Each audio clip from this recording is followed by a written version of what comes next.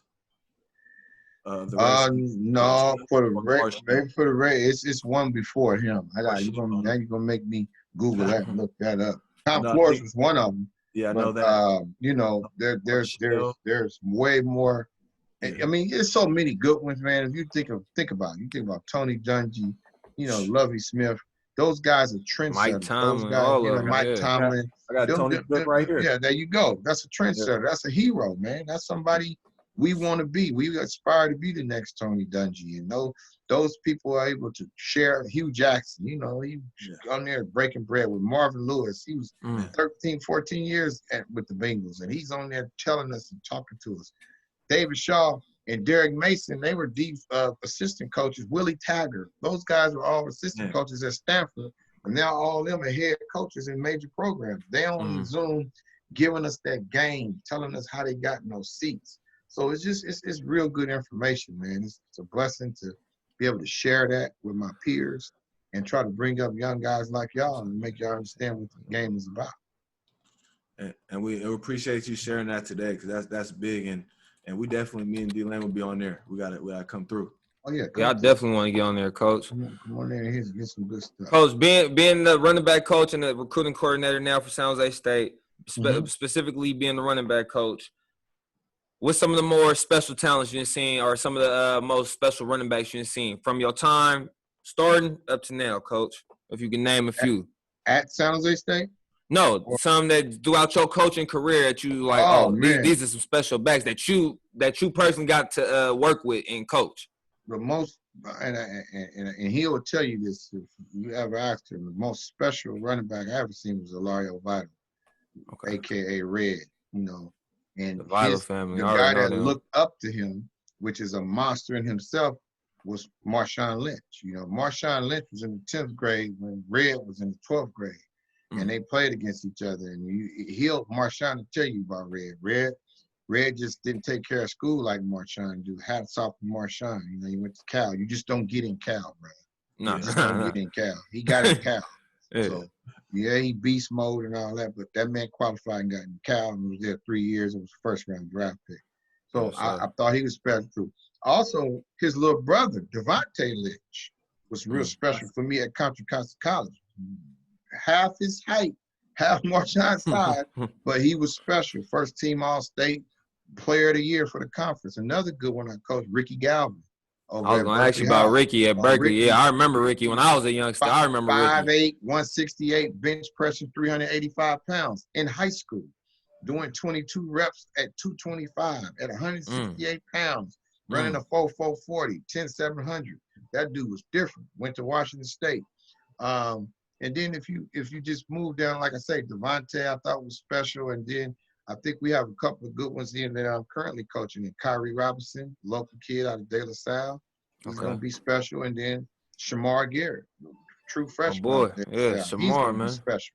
So I'm just blessed, man, to be able to see these guys and see their talent come to the field, watch them grow as men. Some of these guys, I'm 51 years old, so now they fathers. And now some of them are coaches. And just to see this, Marshawn's retired. Well, I remember Marshawn played youth football for the East Bay Warriors. Now he's retired with the NFL. So we got a Crusader right here. He a Crusader. Is that a Crusader? Yeah, Coach. Right. Get on, get on, for me. Get on, Coach. Playing for the Crusaders. Come I don't on, know, man. You supposed to say the Dynamites. That's what I'm saying. Hey, Dame Lillard played for the Crusaders. Let me keep going. Come on now. Dame. I knew Hugh Lillard. Oh, my guys, man. Them good people. I know his dad, Big Hugh. So it's just a lot of talent in Oakland, man. It's just a blessing. In the Bay Area, period. Just a whole lot of talent. Definitely, Coach. Them guys come and they go on to the next level, man. I've been blessed to coach some of those guys that I consider to be some of the better talent around here. And it's just a journey, man. I'm not in the end. I think I'm at the end of that third quarter. I ain't got to the fourth quarter where I'm throwing up the 4 fingers yet. When you get to the fourth quarter, now you got to finish. So I'm not done. I'm at the end of the third, but I still got this thing going. And once we get to the fourth, that's when I'll be a head coach again, and we're going to flip it and keep it rolling. Coach, between your time at Contra Costa and now at San Jose, what's some recruits that you missed out on that you wish you would have had? Some recruits were like, man, that brother was talented. We had him high on our board. We didn't land him. I think there's a lot of players that I offered, and they end up getting bigger offers, like Giles Jackson. Giles Jackson was offered him as a sophomore at Freedom High School. Yeah. Freedom, yeah, I know. That was his first offer as a 10th grader, and he blew up. He's at Michigan. Okay. You know, Willie Hart's offered him as a sophomore at Pittsburgh High School. He's at Arizona State. So there's a lot of good players that we offered early. And to their credit, we're Division I too, so we want those players there. But we know the reality. Some of these guys, Holland, up at the free safety from Odell, one of his first at Oregon. He's at Oregon. I mean, and he's about to be probably the first and second round draft pick. So I was able to identify and ID the top talent. It just some of them guys end up getting bigger offers and end up going to Pac-12 schools or the Big 12 and Big 10, and they're doing their thing, and you just have to, wish them well and tip your hat off. As long as your evaluation is right, it's not about you really missing, and you always gonna have a kid that's gonna pick another school. But I'm really proud of our due diligence and what we've done in the Bay. The moniker #Shield the Bay. That's what we're trying to do. We're trying to make sure if we don't get a kid, it won't be we didn't know about him. Okay. It would never be we didn't know about him. He just chose to pick another school. So that's something that I think that we pride ourselves on, and that's the vision of our head coach, and that's why he hired me. I'm responsible for the Bay.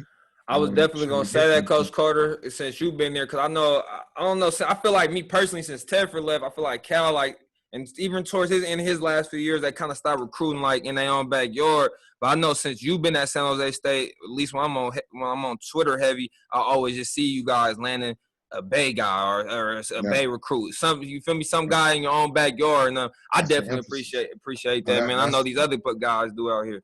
That's a big emphasis for us. We want to sign barrier talent. We want to make sure that we look at the barrier talent.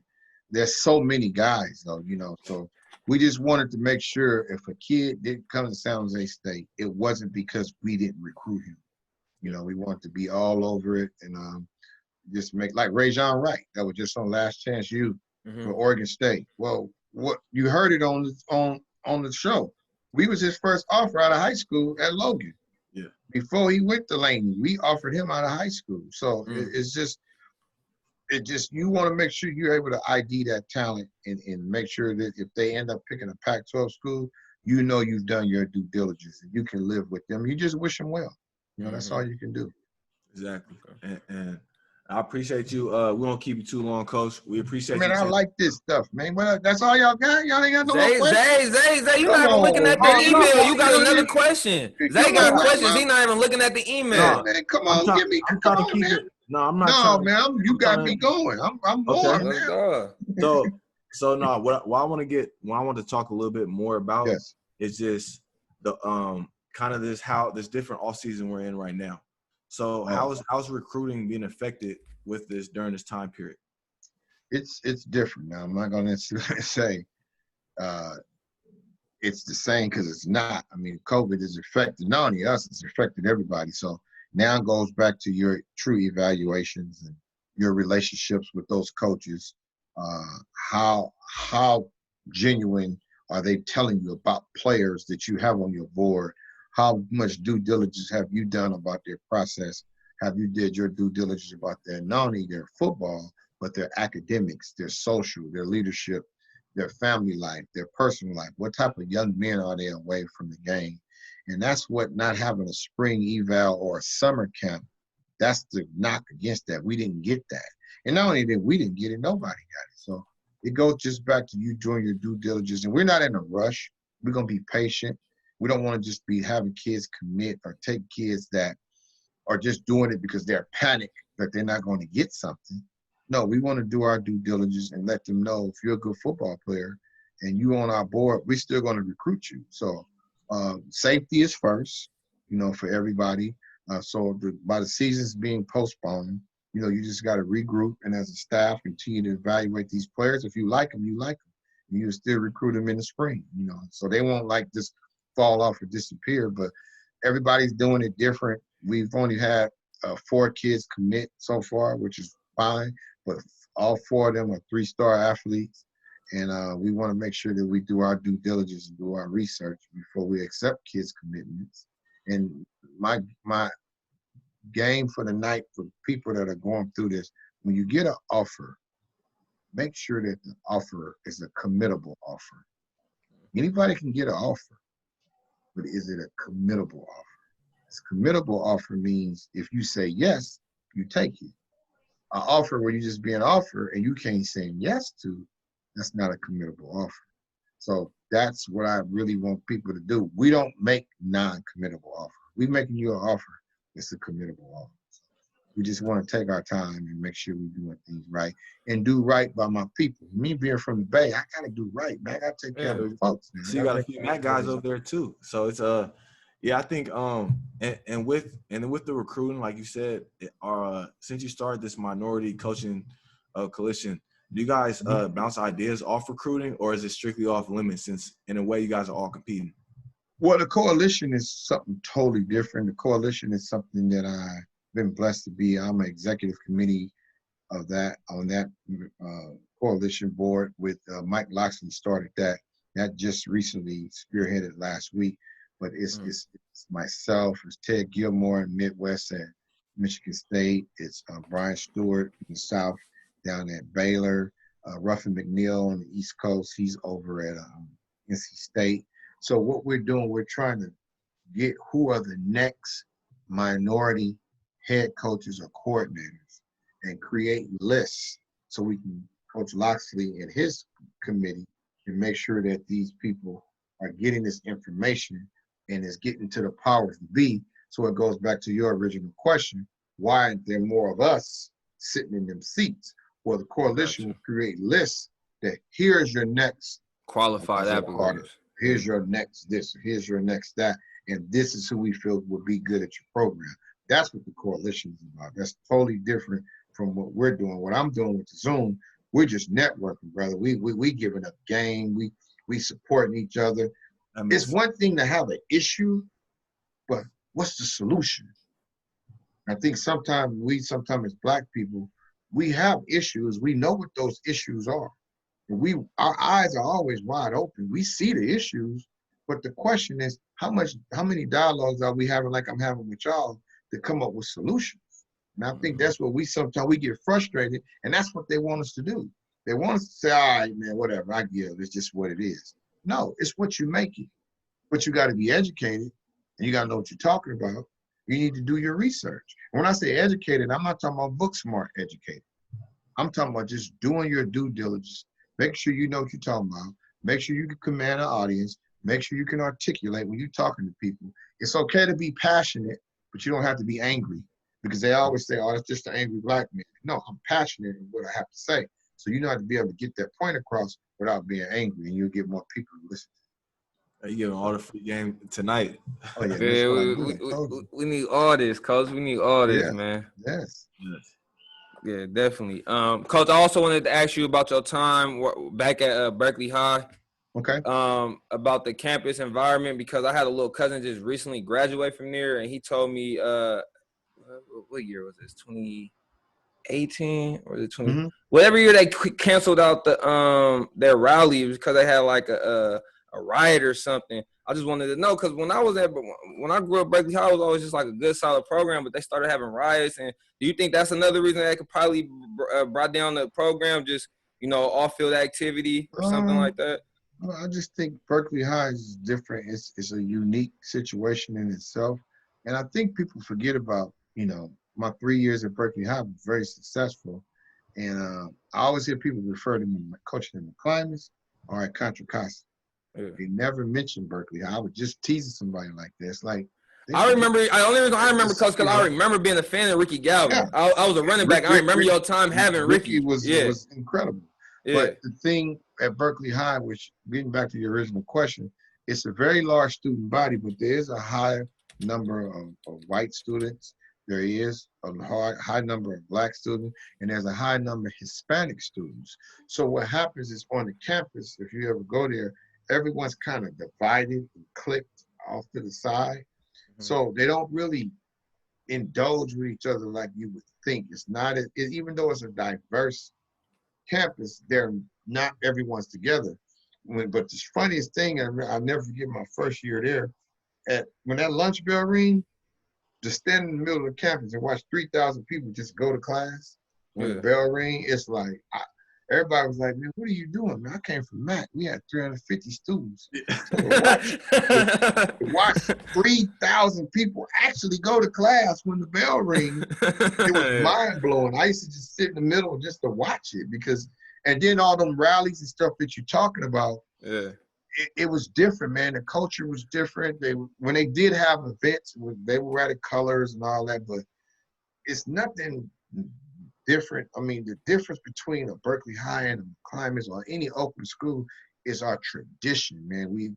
Oakland schools love their tradition. They wear it who they are. They wear their colors. I got my Letterman jacket in my closet. I mean, we never let that go. I bleed orange and black under this blue. So you just gotta understand wherever you're from. I think Berkeley High was struggling and still struggles to identify who they were. And I think that's one of the things that made me be successful, because I'm like, hey, let's create our own history. Did the same thing at Contra Costa. There was 0 championships on the banner, and there's a picture showing me pointing. I used to point with one finger. We would close our eyes and we would count to 10 after every practice and after every game, because I wanted the players to visualize themselves being on that board. I'll never forget when I left, we was holding up 4 fingers pointing. So we went from holding up one finger to 4 fingers because we ended up winning 4 league championships, and that's what's on that wall. There was 0 when I got there. Last time Contra Costa won something was like in the 70s. Talk your shit to him, Man, Coach. I was a little kid. I don't remember that. So I just wanted to create that. But that's one of the things that Berkeley High is probably struggling with, just that unity and that tradition. That's what I think. Okay, I got 2 more for you, Coach, before we let you go, man. First one, give me your top 3 coaching inspiration. Like coaches, guys you look at them like, man, these guys inspire me, or these I try to model my game after, or just, anything. You take bits and pieces of game from. You might have them on your Zoom right now. I don't know, but just give me your 3. Your top 3, Coach. Give me 3 of them. One of the ones I've been blessed to have on there, somebody I really look up to, is Tyrone Willingham. Tyrone Willingham was on my Zoom about 3 weeks ago, and he's a real deep thinker, good brother, real educated, just a real dude, man. And I was able to talk with him. He's somebody that I consider a mentor of mine, somebody that I call and get advice from. And I've always admired him from a distance when he was at Stanford, when he was at Notre Dame, when he was at Washington. I mean, he's had some major opportunities, and he's done good with those. From a distance, I was always a big Jimmy Johnson fan. When Jimmy Johnson was at Miami, how he turned to you, had that thing rolling. Then he went to the Cowboys and had that thing rolling. And I think the conflict with the ownership, you see the difference once he left. They won the Super Bowl after him. Barry Switzer won with Jimmy's team. With his talent, his talent. They haven't been back since. So he was somebody. But 2 more of my other big coaching inspirations. You relate to your players, I think, kind of how Jimmy do, Coach. Like how you got that strong. I watched a little documentary on Jimmy, and his players loved him. I love Jimmy Johnson. They loved him. And Coward out any man. That's my quote. And I love the hell out of Buddy Ryan. I was a big Buddy Ryan guy. Buddy Ryan. He coached my Eagles. Eagles. And when he coached the Bears, if you remember, when they won the Super Bowl, the players carried off Mike Dicker, and the whole defense carried Buddy Ryan. I remember that. They loved Buddy Ryan. He ran that Bear defense, which is what I ran in climbs in Berkeley High and at Contra Costa. I was a big fan of Buddy Ryan. I love what he did. And then probably my biggest inspiration out of all, and I was able to do an internship, was Bill Walsh. I watched Bill Walsh change the 49ers from 1-15 to Super Bowl champion. And I was able to do 2017. I did the Bill Walsh minority internship.